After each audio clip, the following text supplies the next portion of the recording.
She is a digital marketing specialist who can spin the meanest website around. And he's host of the TV show BUZZ, which features nonprofit organizations receiving marketing makeovers. Here on Buzz for Good, we talk all things nonprofit, the people they serve and the good they do. And we talk to creative professionals and provide marketing tips and tools to help your nonprofit achieve more. That's right. Buzz!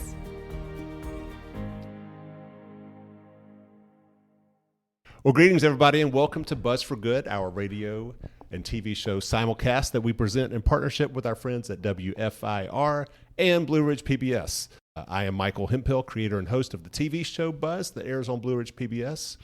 And here on BUZZ, we feature nonprofits receiving a marketing makeover from a team of creative professionals affiliated with the American Advertising Federation of Roanoke who donate their time and talent to help these nonprofits achieve more buzz.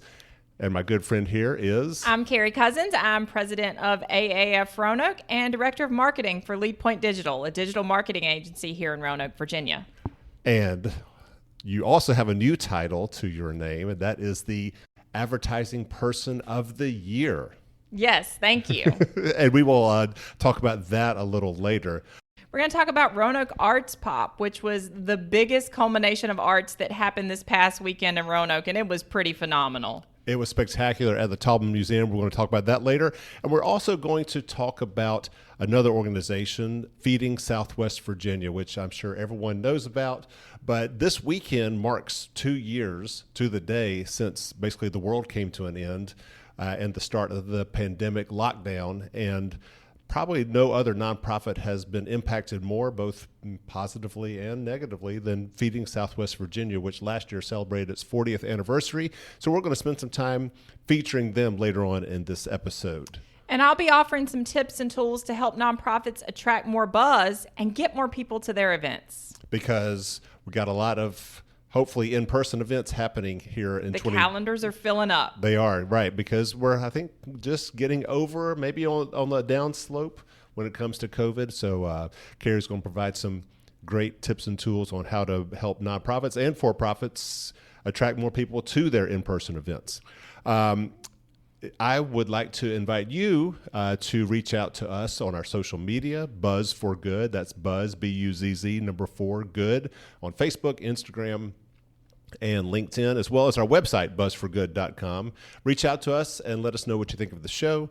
What are some of the issues that you have that we could help address in future episodes? Now, to lead things off, those of you who tune into this show are accustomed to hearing all about the great work that nonprofits do in our community. But I want to start off by featuring those individuals who help these nonprofits achieve more buzz. And that's the American Advertising Federation of Roanoke, which was celebrated last weekend at the Western Virginia Advertising Awards, where our very own Carrie Cousins was named Advertising Person of the Year. Talk about it. It was a surprise and a great honor to really be recognized for the work that we're doing every day. You know, it's a lot of fun to do things like this and take part in buzz, as well as help grow our firm. That, you know, it's working with people and sharing the love of marketing and communications with just people all over the region. So I am grateful for the award, and I'm very thankful, but I'd also like to recognize all of the other people who won awards at the Western Virginia Advertising Awards this weekend, both students and professionals. Yep. And in that nonprofit vein, our student award winners this weekend, thanks to donations to our 501c3, all of our student award winners for top awards actually got cash prizes with their awards this weekend to help them with educational expenses and life expenses, and to really show that we're committed to education of future advertising professionals. Yeah, I'm sure that many of the students perhaps are just enjoying some cash this weekend, have some fun and celebrate their great work. So these students were our marketing, advertising majors at Virginia Tech, and where else? So we had students enter the awards from Virginia Tech, Radford University, and Liberty University. So the range is out there. We also traditionally have had some from the community colleges as well. Yeah. Talk about the professional awards. So these were honoring people who had created in print and in radio and in video, websites, digital. So it is every kind of marketing and advertising you can think of. And the awards are designed to celebrate the best creative work that came out of the last year. One of the things that was really interesting is I talked with the judges who judged the work this year. All of our judges are out of market, so they'd never seen any of this work before. Is they actually highlighted the wonderful creative that Roanoke creatives put together for the COVID pandemic, and that it was different and that it was interesting and it was unlike what they had seen. And I thought that was a real credit to our region and the people who work here. And that kind of speaks to that nonprofit world too. Like, many of those entrants are nonprofits. They are not for-profit entities that are creating some of this stuff. There are healthcare centers. There are people making PSAs. So that nonprofit marketing extends well beyond our borders of what we sometimes think of as charitable organizations. Was there one particular category or entry that really resonated with you? I mean, I would love to highlight our Best of Show and Mosaic Award winner this year that came from Joba Studios in Blacksburg, Virginia. They created this amazing installation that was an in-person installation that you could walk through, and it celebrated diversity at the Human Exhibition in Miami. And it was a fabulous piece of work, and even the photos just don't quite do it justice. Yeah, I would love to have walked through that in person myself. Me too. I keep trying to, I'm like, can y'all set that up again somewhere locally so that we can? Would be awesome. Maybe the Taubman or someplace like that. That would be very cool. So Kevin Jones is the owner, president, and creative director at Joba Studio. And you may recall his name because he was a former All-American football player, running back at Virginia Tech. First-round draft pick. He played for the Lions for a while. Detroit Lions, but then kind of went back after his NFL career, obtained his bachelor's degrees from Virginia Tech.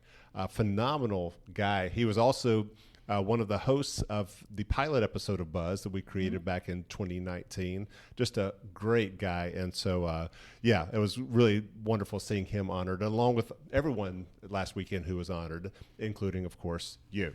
So, because not only your work on Buzz, which was obviously so appreciated, but you started a new job in 2021 here at Lead Point Digital as director of marketing, or you became director of marketing. All sorts of responsibilities there. You still maintain a freelance business on the side website design. You're helping a friend of mine now with a website and logo, plus all the other stuff that you do in the community. It's just fun, right? Well, it's fun to be involved. Well, and so thank you for all of that. And I'd like to highlight one more award winner. Okay. Blue Ridge PBS, who has been a great friend of Buzz for the last 2 years, was honored as Vendor of the Year on Saturday night for their contributions to the advertising industry. And so a huge shout out to Blue Ridge PBS for being such a phenomenal partner for nonprofits all over our region. Yeah, I was actually there yesterday delivering our newest episode, and they were all just talking about, had no idea that we'd received this. We were so excited about that. So that was really cool. That was a surprise to me as well. It was great seeing all of the Buzz partners, you, Blue Ridge PBS, Kevin Jones at Joba, our Buzz videographer, photographer, Dan Morelli. He received a gold award.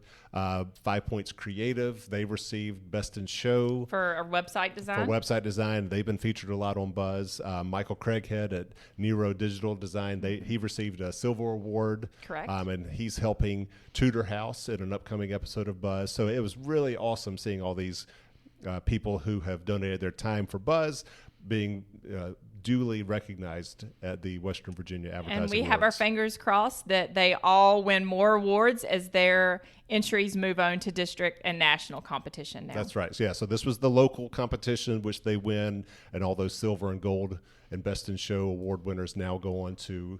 They go on to district competition. And anyone at the district level who wins will move on to the national award show. Yeah, so wonderful talent here. Thank you so much. Now, that wasn't the only thing happening last weekend. Last weekend, which was occupying a lot of my time over the weekend, was Roanoke Arts Pop at the Taubman Museum. So It was about 2 years ago when they launched this event for the first time, the weekend before the world came to an end. It was a great then. And so there were some questions about how successful it was going to be this year, with us still kind of in the midst of the pandemic. But you came in and Lead Point Digital came in and created some awesome marketing for them. Share a little bit about that. And what is Roanoke Arts Pop? So Roanoke Arts Pop is a huge celebration of the arts in Roanoke.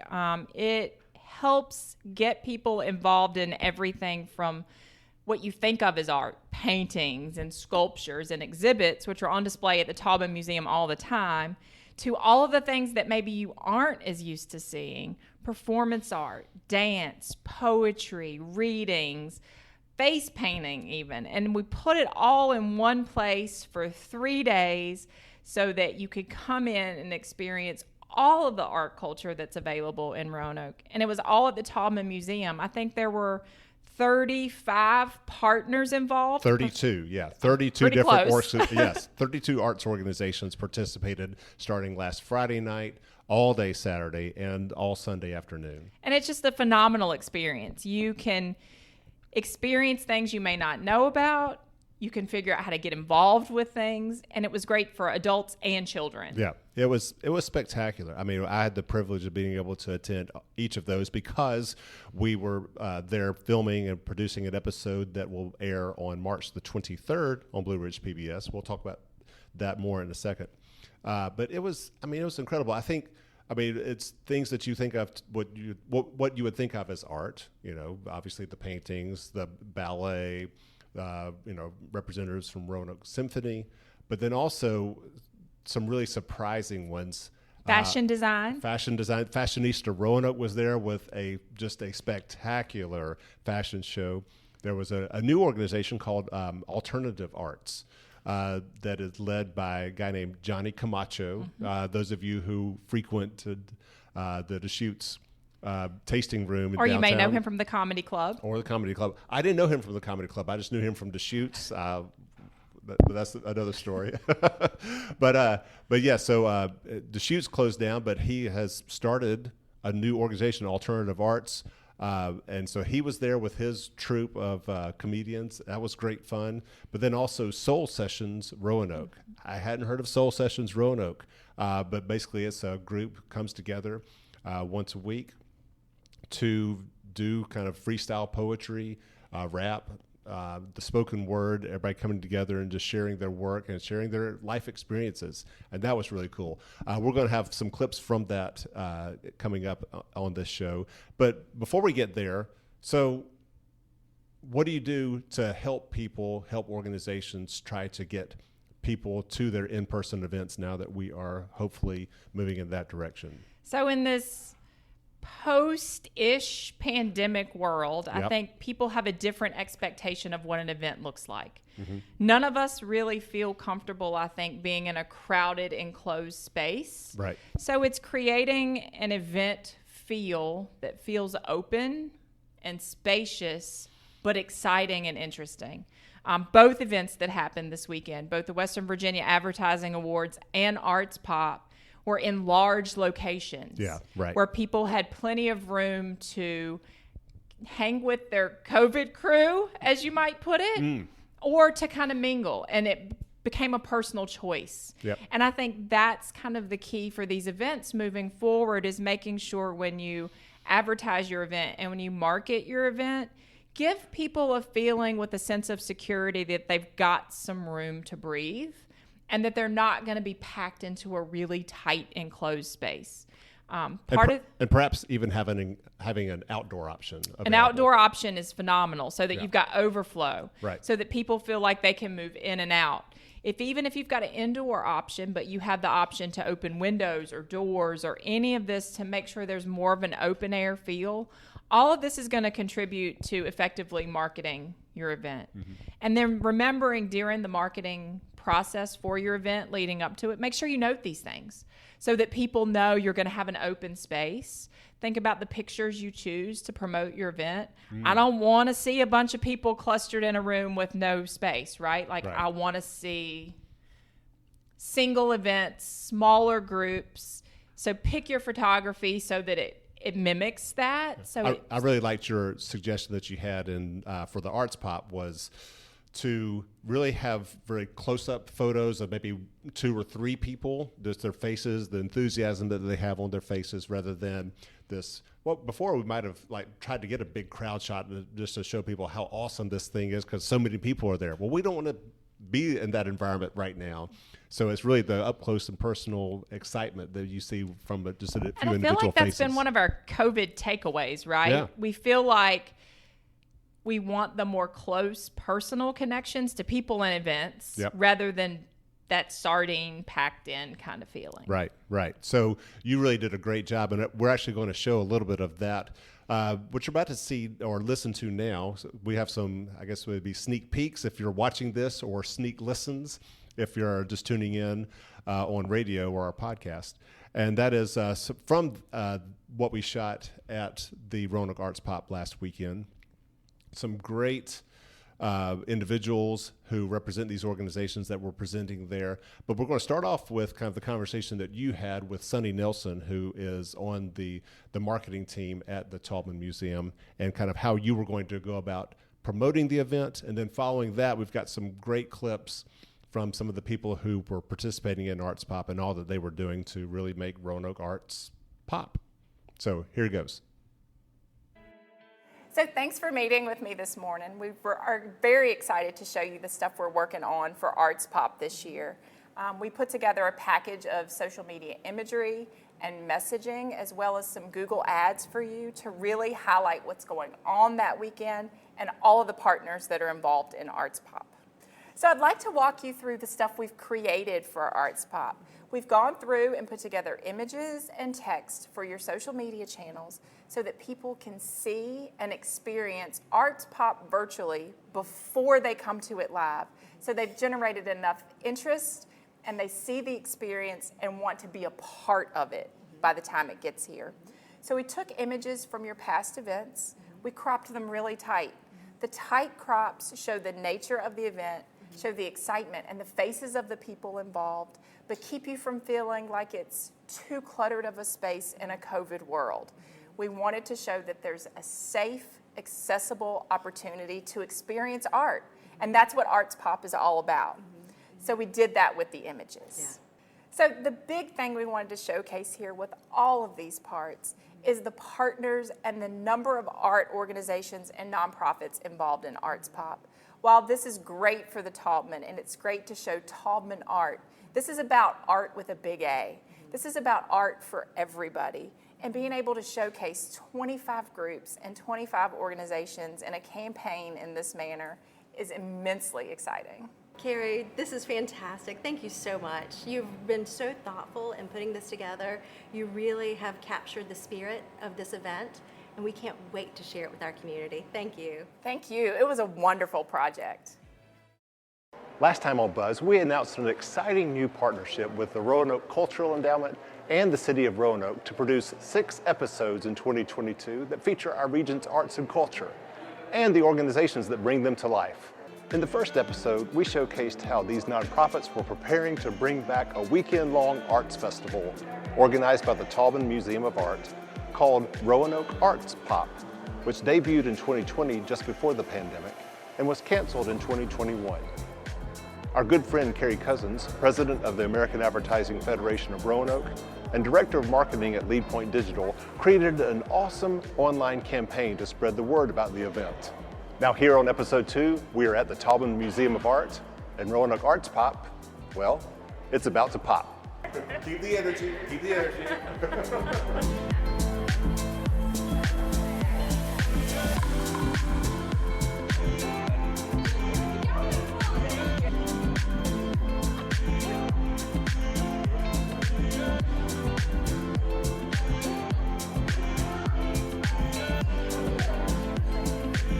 I'm Douglas Jackson, the Arts and Cultural Coordinator for the City of Roanoke, Virginia.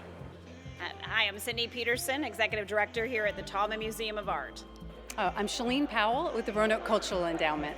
Yes, I'm Pedro Salai, the Artistic Director of Southwest Virginia Ballet. I am Bernadette B.J. Lark, Artistic Director of Community Arts Reach. It's the second annual winter festival featuring 32 arts and cultural organizations. I'm really excited. I'm ready to celebrate, be out, see the community come in, introduce, have everyone see and learn about all the different arts organizations. Big showcase, big celebration. I am going to be helping with the big wheel. So the Roanoke Cultural Endowment and the Roanoke Arts Commission have a big wheel where people can come spin it, and they're going to answer trivia questions. And we hope that folks, when they come to Arts Pop, they're going to stumble across something new. They might come for one performance, but there's going to be a whole lot of cross-pollination. And so we're asking questions about dance and literature and visual art, and questions about you, like what you love about the arts, or how you find a creative path in the community, how you're making the community a better place through the arts, things like that.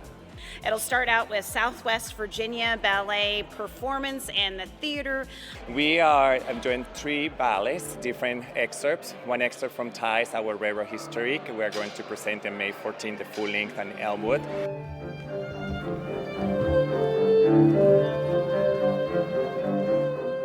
And we are performing the beautiful costumes with the Danube Waltz, with a live pianist, and Johann Strauss.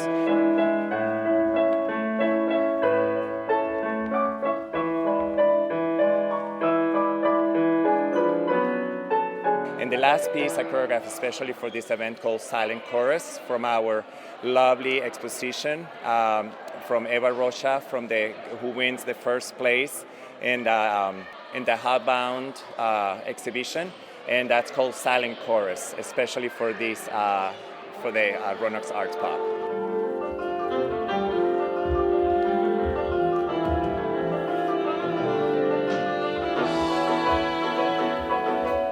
And then it continues with Community Arts Reach, and that is African drumming, song, and dance. We are reminded to keep our eyes on the prize. From our performance tonight, we want people to leave inspired and empowered, that they can actually intentionally lead with love. We want them to leave reminded that from our past, there's good things that we can pull from, put it in front of us, and use those things from the past to do good works for the future. That willingness is the prize. And then artist Evie Day, who has come in from New York. I'm Evie Day. I'm an artist. I'm from New York City, and I am here at the Taubman Museum with my Divas Ascending exhibition, which is 8 costumes from the New York City Opera that are suspended into the characters that they played in the opera. It's so great to be able to go outside, go to museums now, and to be able to see artwork in person, because you can really feel it. It's a very different thing. It's a more tactile experience when you get to see it in person with the light, the natural light, and also at nighttime if you come here, it's illuminated and it looks great too. But there's something so fun about experiencing it with other people. So I really urge people to come out and come to the museum. And we have interactive stations from numerous arts and cultural organizations, and from the Arts Commission to Artemis Journal, and the list goes on.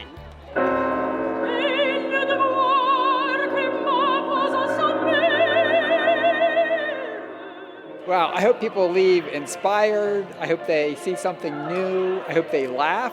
Gosh, I hope they laugh. I hope that we all leave a little inspired and ready to do big things and good things in the community.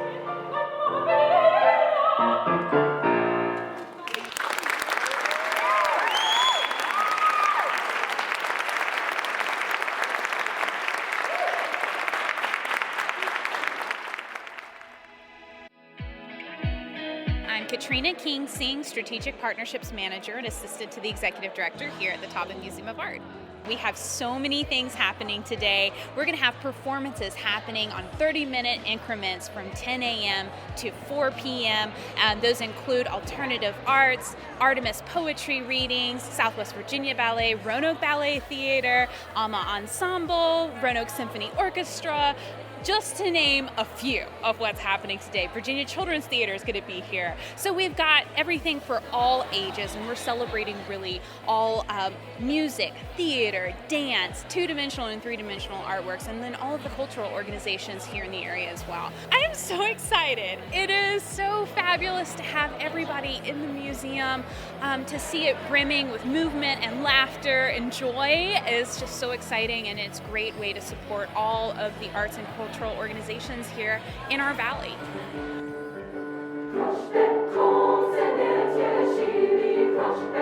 Hi, I'm Kim Davidson, Director of the Roanoke Valley Children's Choir, and I've been directing the choir for 35 years. The pandemic has been very challenging for us because singing spreads the virus 27 feet, so it's considered a super spreader. And with that in mind, we switched right to virtual rehearsals and all the safety precautions. Main thing was to keep the children safe, but it was uncertain for a lot of people. And so we had a big drop in enrollment. 150 people dropped from our choir in the first couple months. It's been a challenge for them, but I'm super proud of the ones we have. They've done a great job. They've learned a lot of things. And my dad always said, when life gives you lemons, make lemonade. And that's what I've said to these kids. This isn't ideal, but we're going to make the best of it and keep growing our voices. We're so excited to be here and to sing for real live people. And there's a big group here, and everyone is happy and so supportive of all the arts. And so we're thrilled to share our music with live people.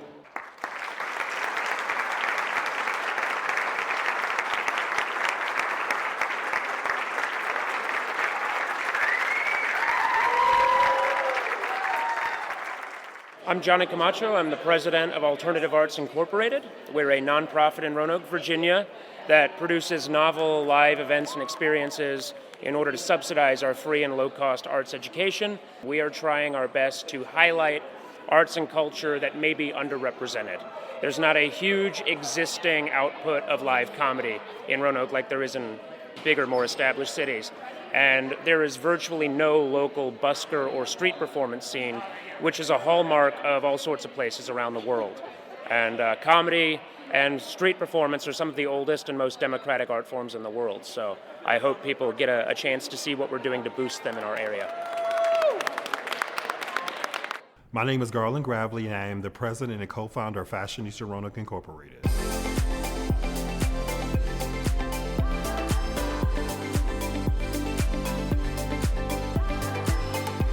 Fashionista Roanoke is a social educational fashion club that we promote fashion here in the Roanoke Valley and beyond. We do fashion shows, workshops, seminars, work with kids through adults, and everything's fashion, fashion, fashion. Well, we're going to be working with a lot of our local boutiques and a couple of designers that are coming in from out of town. And we're going to create art. It's all about art, the art of fashion. So the looks are going to be art inspired, like more editorial fashion, a little bit fashion forward, but very inspired by the art that we see. It's a great opportunity. I like to show people that fashion is fun and fashion is inspired by the arts. And so we're definitely going to be showing that and encourage people to have fun with fashion and try to create your own artistic, because your body is like a blank canvas, and what we wear, you can create your own looks through colors and prints and all that stuff. So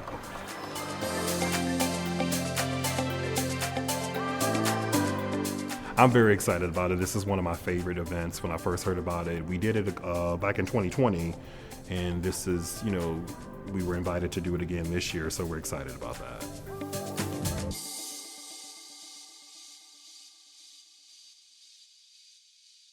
Good morning, Jeffrey Powell, Director of General Services of the City of Roanoke, and we're here today as a part of our Start City Safe program, which is an initiative in which we're trying to reduce gun violence and within teens in this city. And we brought a group down to participate in the museum today. My name is Nakaya and I'm 15 years old. I think the ballet dances and stuff were interesting, and some of the parts of the museum, like where it's movies and stuff, like it's characters from the movies that's in there, and it tells you a lot about them, and I think it's interesting. I'm Betsy Kaufman. I'm from Roanoke. I'm here with my family, and today we have seen the Artemis booth, which is about poetry, and they have some journals, and they're going to have a speaker come, so we learned about that, and then we watched some of the shows, mainly alternative comedy, which is a family-friendly comedy, and that was really good. And then the Southwest Ballet, my daughter's in it, so we watched her, and a lot of the ballerinas perform about 4 different performances. The Tubman, it's so good to be that it's open and it's here again. We're about to go upstairs and see some of the exhibits, so we're going right from downstairs to upstairs. And just seeing, they're really supportive of all the arts right here. I think they have the opera coming and they have the symphony coming, so just all in one place, it's awesome. My name is Jamie Chewood and I serve as Programming Manager for Jefferson Center. Jefferson Center brings quality performances to the Roanoke area. We try to maintain affordable tickets and an eclectic season so that there's something for everyone. We are going to be bringing a local octet called Cinematech. They are a surf rock and exotica group that has some influences in jazz and world music, and they are just an amazing band with a full horn section and drums and guitars and keys, and we are so excited for them to share their music at the Topman.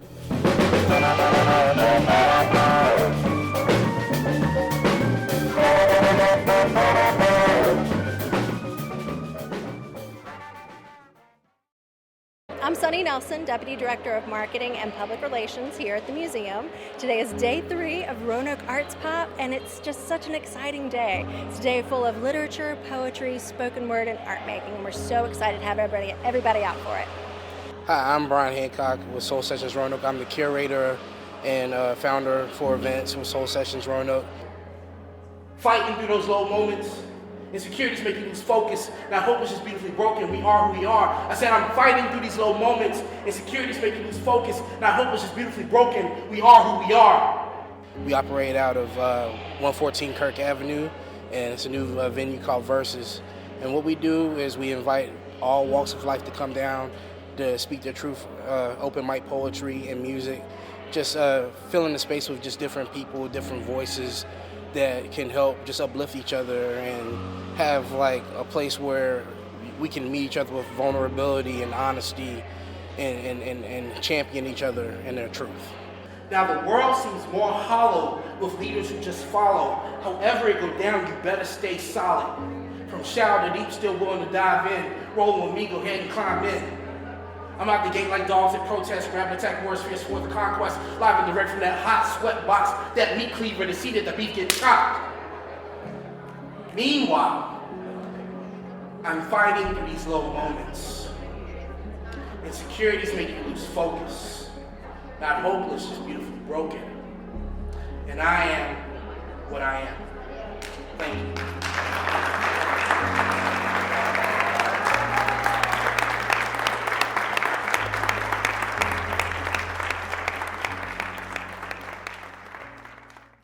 My name is Tyler Lyon, and I'm the program coordinator for the Grandin Theater Film Lab. The Grandin Theater Film Lab is a nonprofit after-school program that teaches filmmaking and the cinematic arts to high school students. They get to do life skills through the lens of movie making and make their own short films with each other. So this weekend, we're here at the Roanoke Arts Pop at the Taubman Museum of Art, and we're actually screening some of the films that our students have made here over the last 2 years.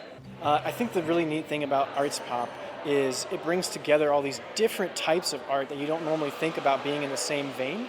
You can have live theater, music, painting, sculpting, filmmaking, just graffiti, everything in between that you don't normally think about. It's all art. It's all arts and culture. So to bring it all together under one roof is a really cool undertaking.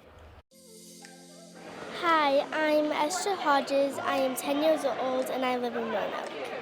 Thank you. It was a lot of fun. Hi, I'm Kathy Killian, and I've been a volunteer all weekend here with Arts Pops. It's been a great opportunity to meet the public and have the public meet us. All ages have been represented, activities galore. It just was a great day of fun yesterday and a little bit quieter today, but still lots of fun and lots of folks. This has been fantastic. The best part of it for me has been meeting people in person that I've been working with over Zoom for the last 2 years, and it's been almost like a little reunion in a really strange and wonderful way. This has been super exciting. We have talked to at least 200 groups of people. So that's probably 500 people altogether we've talked to about what we care about with the arts in Roanoke, what we can do to make the arts even stronger. It's been a great weekend. Hi, I'm Kathy Greenberg, and I'm a volunteer for the Roanoke Cultural Endowment, and this weekend has been wonderful. More than 1,000 people came through on Saturday, and it's an incredibly diverse, social, engaged crowd who care deeply about the arts. I'm Gene Moreno, local radio, print, and TV journalist. And I think that an event like this is great because you're going to get people in the door here that normally don't come to a museum or get too involved in the arts. Here they can come, they can learn more about the arts, and maybe some of them will say, you know what, I'm going to support the arts in the future. So I think Arts Pop is a great thing. I met a guest who said to me, I did not realize that Roanoke had a ballet of this caliber until I came out to this event this weekend, and now I'm going to go out and buy tickets.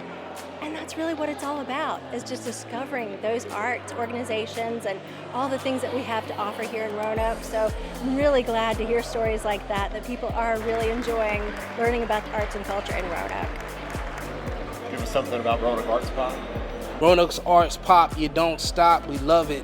Everything about it, we're not above it. We're all in together with a community to serve the purpose and everything that I'm not nervous talking to Buzz for Good. We all art. And we're right here in your neighborhood. Freestyle flow off the top of my brain, and I'm saying this, letting you know I'm in my lane. Thank you. That was awesome. Thank you. That was awesome.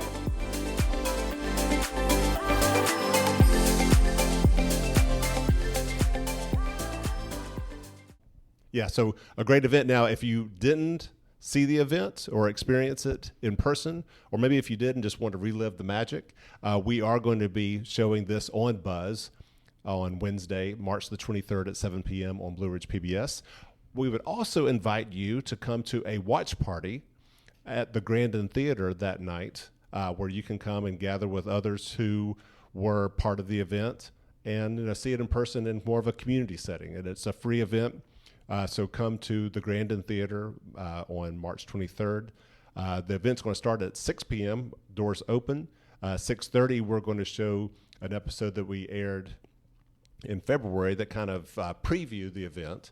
And then you will be able to see for the first time our episode highlighting all of the incredible activities that were happening at Roanoke Arts Pop at 7 o'clock. So whether you're watching from home on PBS or with us at the Grandin Theater, we hope to see you on March 23rd at 7 p.m. Now, once again, I want to invite you to connect with us anytime on Facebook, Instagram, LinkedIn. LinkedIn, thank you so much, at Buzz for Good, BUZZ, 4 Good, or buzzforgood.com. And again, continued thanks to our sponsors, Freedom First Credit Union, that's freedomfirst.com, and Partners in Financial Planning, that's partnersinfinancialplanning.com. Partners in Financial Planning is owned by a good friend of mine, Jim Pierman, who is just Mr. Philanthropy when it comes to Southwest Virginia. He is a big supporter of Virginia Tech, where he's an alum with the Pamplin College of Business, the Virginia Tech Hockey Club in Roanoke, Camp Altamon's, Eastmont Community Foundation, but he's probably most known in the philanthropy world with his service for the last 31 years to Feeding Southwest Virginia. And we've been talking about 2 years ago with Roanoke Arts Pop and at AAF Roanoke Awards Gala, which happened the weekend before the pandemic. Well, a week later, pandemic hits, and as I mentioned earlier in the show, there probably hasn't been an organization impacted more over the last 2 years from COVID-19 than Feeding Southwest Virginia, and the mission that they have had and to keep families fed at times when they've really been struggling with being unemployed. And so speaking of kind of the last 2 years, we're going to play some clips from the episode that we had on BUZZ about Feeding Southwest Virginia. But so 2 years ago, where were you, or what were you thinking about when it seemed as though, okay, the world really is kind of coming to an end? Well, the first thing I thought about was this was only going to be a 2-week hiatus, right? Oh, we were so naive. And we're talking about this 2 years later. But, I was, at that time, I worked for the Roanoke Regional Partnership, and we were planning for the Blue Ridge Marathon. We were a month out from race day when the world pretty much shut down. Yeah. And we pivoted at that time from an in-person marathon to a virtual event. And, now you see virtual races everywhere, right? Like, it's like the norm. But 2 years ago, that wasn't a thing. Like, that pivot really kind of professionally and personally set a new tone for the course of the world for the next 2 years. So it's really interesting to think back of it now. All of us do virtual races all the time. And speaking of races, so at the time I was director of marketing and the annual fund at Roanoke Catholic School, which for the last 35 years always held the Shamrock Hill Run, on that weekend that everything came to an end. And we were going back and forth. It's like, oh, well, eventually we canceled it. Actually, no, we postponed it because we were going to try to do it in May because, of course, it's only going to be 2 weeks. Yeah, we're going to be over this by May. Of course, May came around, then we postponed it again until August because surely by August, and by that time we did it virtually. And it still was a very successful event. But so, I think we pivoted well. But what was there an experience, that you really were looking forward to that got canceled, because I know everybody has those. It's everything. So I was going to run the race. So part of the race, vacations were canceled, trips were canceled.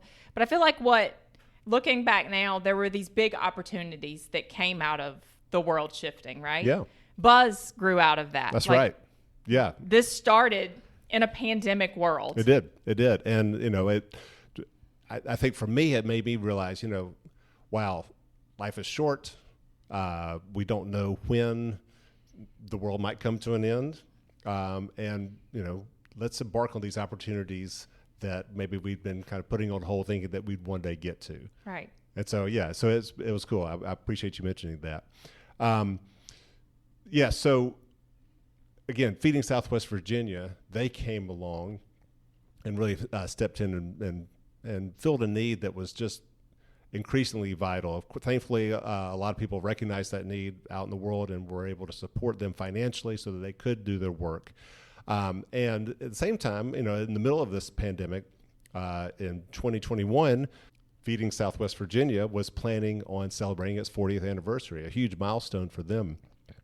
And so about a year ago, we featured Access Advertising, helping them celebrate their 40th anniversary with this episode. And I thought today, in honor of all of the work that they have done over the last 2 years, just keeping our communities connected and fed throughout Southwest Virginia, I would play a few clips from that episode if you haven't seen it. If you have, then I think you'd still enjoy listening to these voices from their leadership as well as the people whom they serve. If you want to see the full episode, go to our YouTube channel, Buzz for Good, and you can watch it all there. But here's some clips from our episode that aired first last April, highlighting the 40th anniversary of Feeding Southwest Virginia. For today's show, I'm going to start by throwing a bunch of numbers at you. 26, that's the number of counties in Virginia in which this nonprofit operates. 360, that's the number of partner agencies this nonprofit serves. 100,000, that's the number of individuals that this nonprofit feeds each month. And $30 million, that's the value of the food that this nonprofit provides each year. But there's one more number that's important, and that's 40. That's the number of years that Feeding Southwest Virginia has been in existence, and it's a number that we are celebrating on today's episode of BUZZ.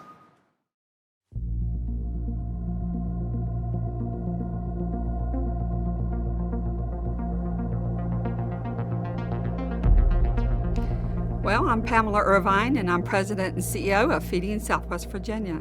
My name is Jim Pierman, and I'm currently the Chairman of the Board of Feeding Southwest Virginia. Well, the scope of what we do here at Feeding Southwest Virginia is often misunderstood.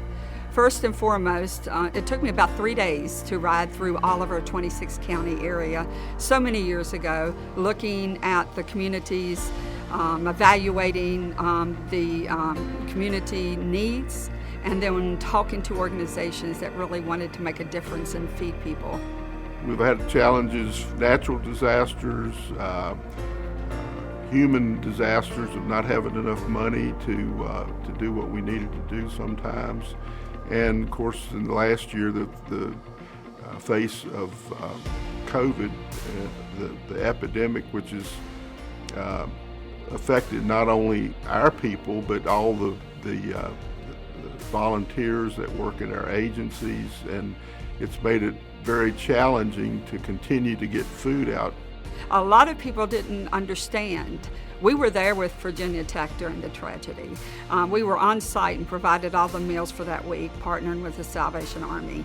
And we've been hidden a lot of times. But I think this particular pandemic, because of the fact that people couldn't get groceries through their grocery store, began to realize that food isn't always available, and also as well as knowing that people are losing their jobs or their hours are being cut back.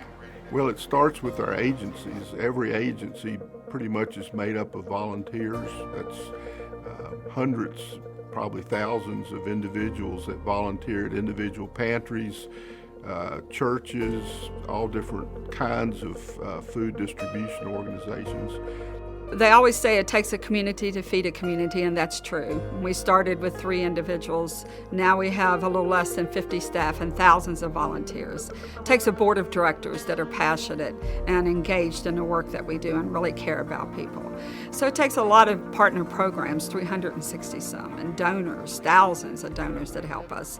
We couldn't do the work that we do without engaging every corporation, individual, and opportunity that we have within our service area. I'd like to think that we'll end hunger over the next 40 years, but seeing how that hadn't happened in the last 2,000 years, it's probably unrealistic to think it's going to happen in the next 40 years. So we want to make sure that we're involved in being the most efficient and effective organization to continue to provide food to people in need. As I was a young mother, my husband and I just were starting out. We only had $25 every 2 weeks to buy groceries. So I knew personally what it was like to struggle to put food on their table. And I think that was the passion. I think that's what has kept me and driven me to help reach all those people we can help. But every meal has a story, and I too had a story, and it took me a while to share mine. As Feeding Southwest Virginia's first and only CEO, Pamela Irvine has given 40 years to the organization. Jim Pearman has been a volunteer board member the last 30 years. And there's another Pearman who has also spent decades touting the organization through his marketing agency here at Access Advertising. So my second cousin, James Pearman, Jimmy, as my dad knew him when they were growing up, we're best friends, but Jimmy has been involved with the food bank now for 30 years. It's a passion of his, and me being in Roanoke and him being in Salem, we've had a chance to work together over the years, and I've done many projects for Feeding Southwest Virginia. And of course, it goes without saying, one of our other partners on this project is Amy Pearman, who is my wife, who is a commercial photographer in town that we're also working with. From time to time, they will ask us for help and support on a project, and from time to time, they'll have a paying project. Last year, we actually worked with them to redo their entire website, which was a significant lift. So we're always trying to partner with all of our nonprofit clients when they have budgets and when they don't. So there were some obvious things that we would consider during our discovery process. Video is probably the #1 tool that we use now these days to tell our stories. They're so impactful. They deliver so much more emotion than print typically can, and they can tell a larger story. So they need a newsletter, they need some things, they need event planning, they need this video, they needed still photography for their newsletter. They need all these things, which in terms of Feeding Southwest Virginia is pretty ambitious because they serve 26 counties. How can we even begin to show that? We're pulling off in this timeline a video that we'd probably normally charge $50,000 to do just because of all the logistics, all the time, VO, music, planning, editing, post-production, sound effects, all those types of things. We're putting it together in this very condensed format, which is great, and then doing all the other event planning, which will extend throughout. So even after this episode airs for BUZZ, we'll be working with them for another 6 months to continue to do reveals and celebrations along throughout the year. If I've learned anything after now more than 30 years doing this for a living, there's never a destination, it's just a journey. It's always helping them recognize what they do, but the fact is that in their 41st year, Feeding Southwest Virginia will be doing just as important work as they were in their 39th or their 40th. Just how much work?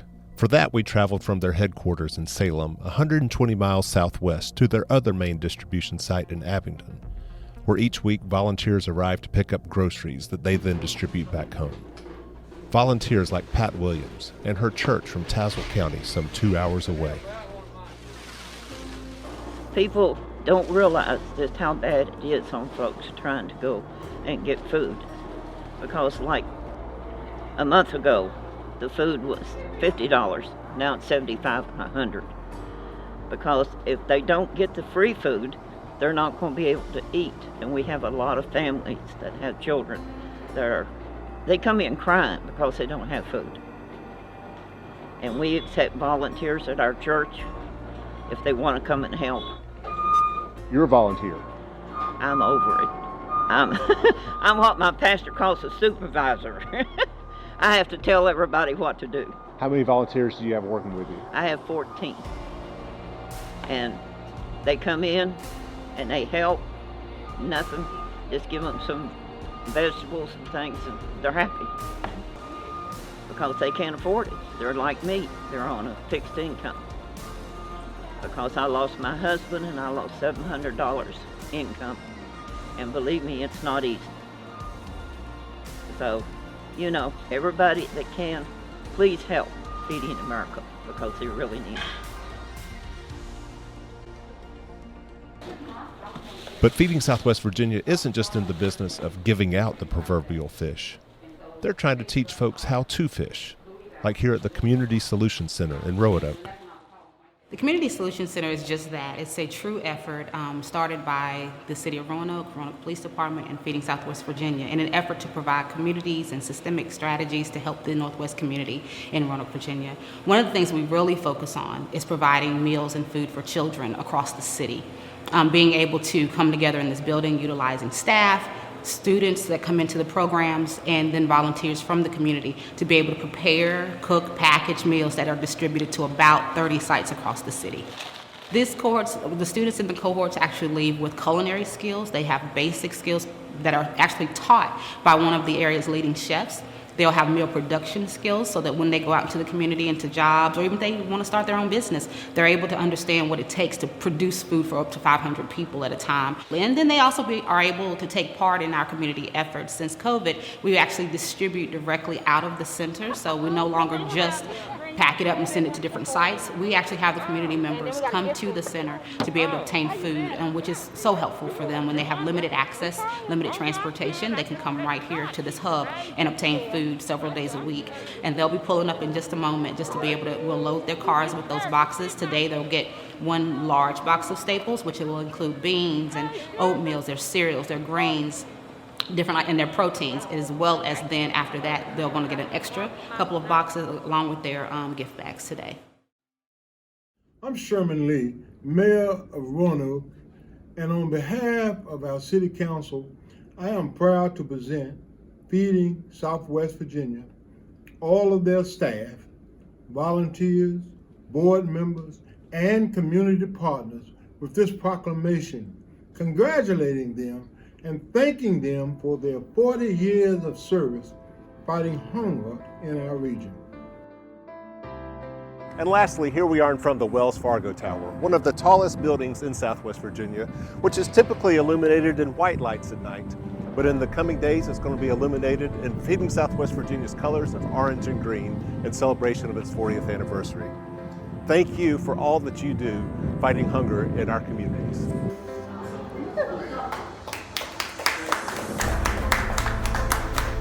You know, we look at the 40 years and we learn from it, right, and celebrate it, but we've got a lot more work to do. So it's inspiring today to be here and see all this generosity and the companies that have worked with us to make this happen.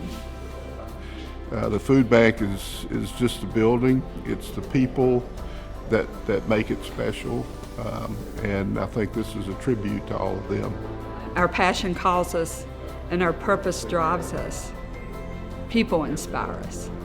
You know, I just see all that wrapped up in this film and in this project and in 40 years. But to see people open up generous hearts and give to others, it's life-changing. Not just for the people we feed.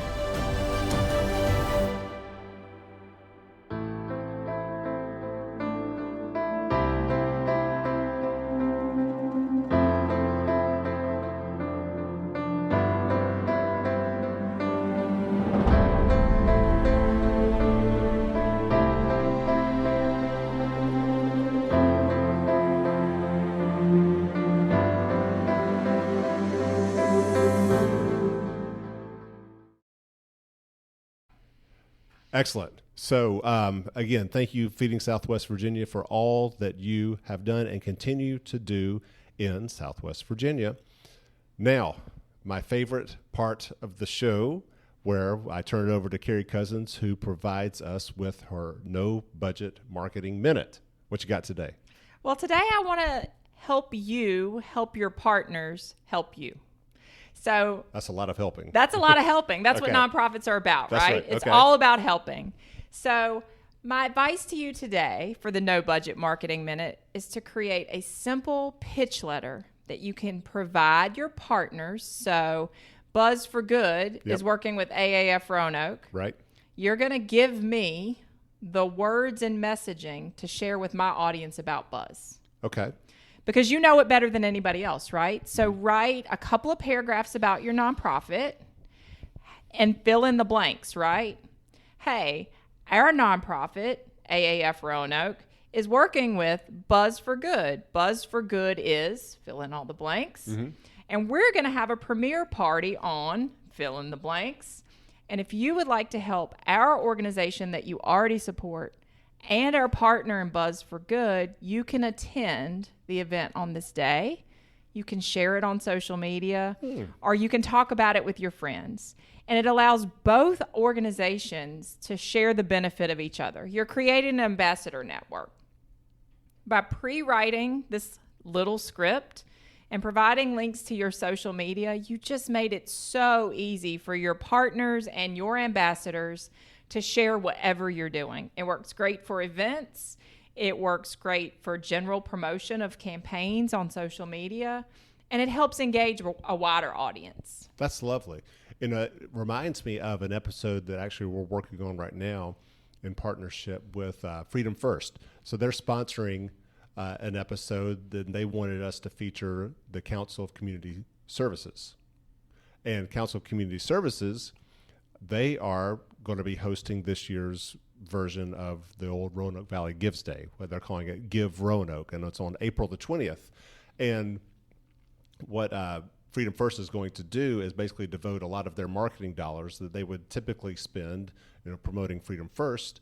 In the weeks leading up to April 20th, they're going to use their messaging to highlight Give Roanoke and Council of Community Services. So something like that. So Exactly. if you're a nonprofit, sharing that with your partners already, saying, hey, here's our message, here's our mission, here's our upcoming event.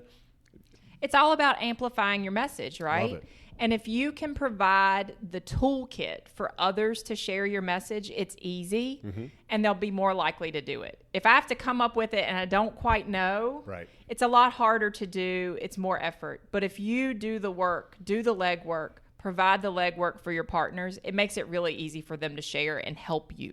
That's lovely. I mean, and when you think about as far as the script that you want to provide them, it could be, hey, here's a social media post.